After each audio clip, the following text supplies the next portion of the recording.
straight up more. At number 23, we have gghn from The Road to El Dorado. And I know what you are not. And you are not gods. You're not a god? gghn is a very good example of a villain that is just purely evil.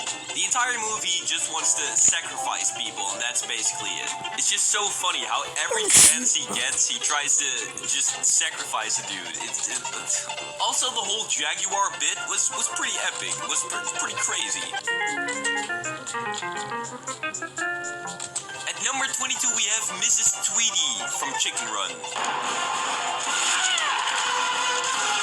Mrs. Tweedy was a very big threat throughout this movie to the chickens. I mean, she chased them all the way up to a plane. That kind of reminds me of a different villain, but we'll get to that one later. So she is a very big threat to the chickens, but she's probably even a worse threat to her husband. Like, leave him alone. Your husband is just trying to do his best, you know? Just leave him alone. Oh, wait, hold on. He kills her in the end. Oh. At number 21, we have Makunga from Madagascar 2. My handbag! You bad kitty! Makunga is like the Wish version of Scar, and I love it. Throughout the movie, he really wants to become the alpha lion. And after talking to Alex for a bit and convincing him to pick Tsitsi for this ritual thingy, he becomes the alpha lion. And he didn't even buy a course. He didn't even have to do that. I just spent $2,000. Mom! Turns out I didn't need the course after all. At number 20, we have the Verminator from Over the Hedge. You've just been verminated. The Verminator is not very threatening, nor is he very intimidating.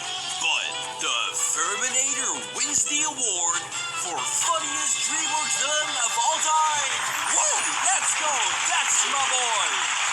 He makes me laugh. Jeffy's car has killed more animals than you have. Stand down, sister.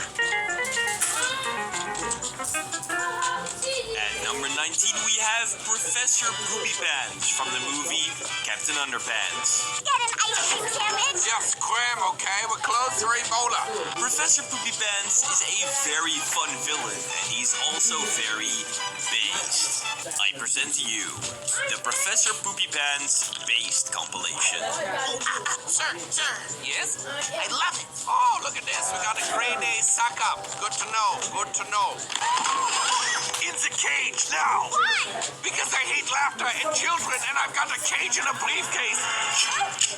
Okay, well, have a nice day. If he keeps this up, he might reach the level of Cosmo one day. The good news is I named my nickel Philip. What's the bad news? It's a girl nickel.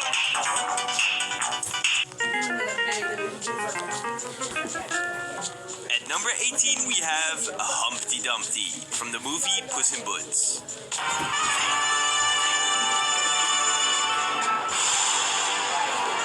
Yes, the meme egg. I like that the movie felt like a really close calling adventure, only to find out that it was all part of Humpty's plan to take revenge on Puss. I really like how we got to see a lot of his backstory, but you know how I am on twist villains. I don't like twist villains because I want to enjoy the villain for the entire movie. So even though he was a very good villain, he's still a twist villain. Also, his sacrifice in the end was just absolutely beautiful.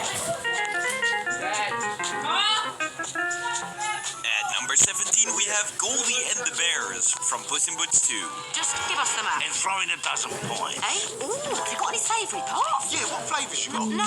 Since Goldie and the Bears are British, I shall now do this British accent. So grab your bottle of water, courgette and candy floss, and let's get into Goldie and the Bears. They're very fun on screen, and I love how I'm really happy that they stuck with the original character traits from the fairy tale. And whoever decided to make them British should be promoted, because it just works way too well.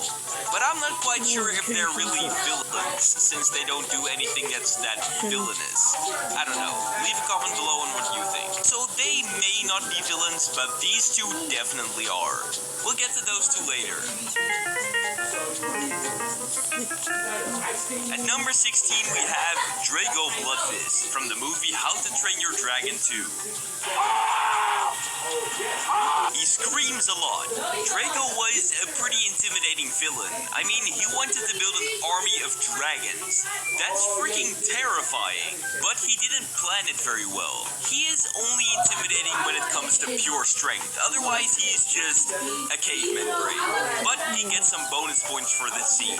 They claim the gghn could control the dragons, and the gghn could keep us safe if we chose to bow down and follow him. Good one. Aye, we'll have to. Until he wrapped himself in his cloak and cried out, then see how well you do without me. Rooftops burst into flames, and from it, armored dragons descended, burning the hall to the ground.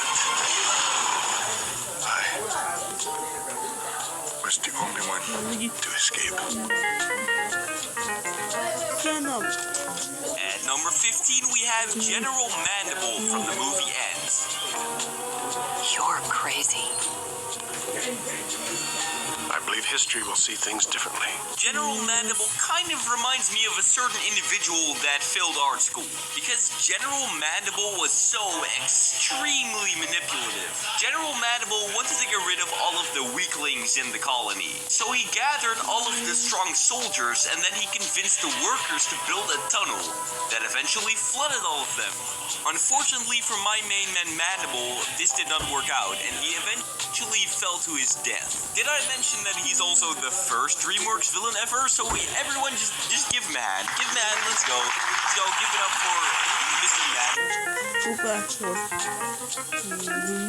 At number 14, we have Lord Farquaad from the movie Shrek.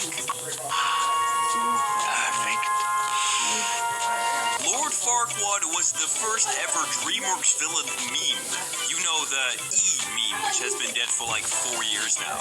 Lord Farquaad is also pretty funny, but I don't like that he's yet another sim. Also, he's not really that much of a threat. I mean, just look at Shrek and then look at him. That's not a fair fight, but he gets a couple bonus points for being the first ever Shrek villain. Number 13, we have the Toad from Fleshed Away. Huzzah! A man of quality! I'm pretty sure he doesn't even have a name. I think it's just the Toad. But anyway, the Toad is amazing. He's both threatening, he is funny, and he is British. And his henchmen are the absolute best. I mean, these two guys are good, but these French frogs are just next level. Okay, men, to action! We surrender! No, not that one, you idiots! You're confusing! This movie has inspired me to get my own French frog, and here he is. His name is Croissant. And speaking of the French, at number 12 we have Captain Dubois from Madagascar 3.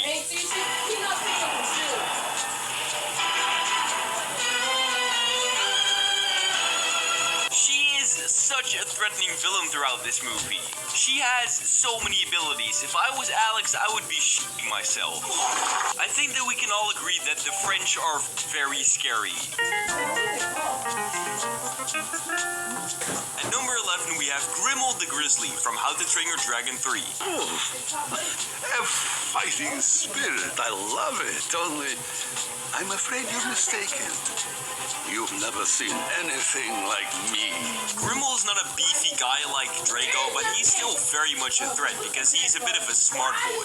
There's also this scene where he goes into Hiccup's house, and it's just an absolutely great scene. And Grimmel's plan of separating dragons and humans actually kind of works in the end, because at the end of the movie, everyone said goodbye to their dragons because Hiccup knew that there will always be people like Grimmel out to kill the dragons. So even though Grimmel died, he still had a very large impact on the world. Now that's what I call a villain. Do you agree, Croissant? Ha ha ha, oui oui. At number 10, we have Kai from Kung Fu Panda 3.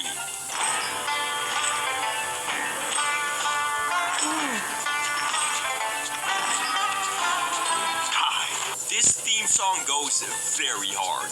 Kai's weapons are very cool and unique, and it makes for some awesome fight scenes. The only things that I don't like about him is how he is defeated. It wasn't very much of a battle, he just got beaten up. And also his backstory was a bit weak. I think that he's the worst villain in the Kung Fu Panda trilogy, and he's still number 10. That says something about these villains. I'm gonna be very mad if they mess it up next year, but I don't think they will. As long as Jack Black's in the movie, that's all I need.